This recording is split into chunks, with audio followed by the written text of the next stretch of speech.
got into design. Like I started my interest in design mostly in like junior high, like around 13, 14.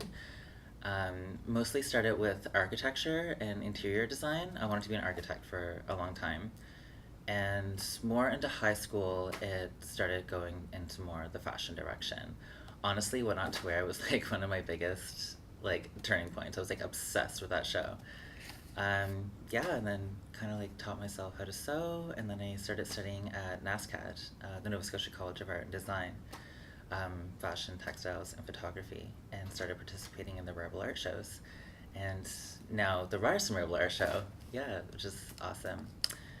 And as for like a defining point in my career, I would say moving to Toronto so far has been the defining point in my career. Obviously, I think there's going to be much more defining points in the future, but since I got here, I've had so many opportunities, like way more than I would have ever had in Halifax. And how would you define your personal style? Do you feel like it's reflected in the work that you produce? Yeah, for sure. My style is very nostalgic and androgynous. Like I draw a lot from the past, particularly like the 20s, 30s, like Victorian, like I love pearls, lace, ruffles, all that good stuff. And I find my collections are often a reflection of where my style is at whatever point in time it is in my life. Um, like as of now, my collection this season is very minimalist in terms of color. Like it's all black and white, very simple, but it really plays up the shapes and textures. Where I feel like I've gone back to simplicity, because of like my move to Toronto and everything. Like I've been here for a year and it's been such a whirlwind. I'm like, okay, I've been here for a year now. I'm starting to settle in. It's time to like go back to basics and start from scratch. And what tips would you give anybody who's looking to get started in fashion or design? My biggest tip is like study your craft, like learn as much as you can, and seize every single opportunity.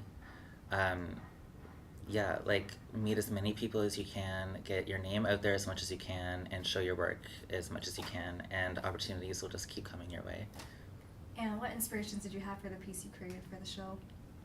I have my collection is going to be four looks, so four garments, with four coordinating headpieces, and like the inspiration is, Paris is a huge inspiration, and as I said in the last question, focusing on like textures and shapes and forms.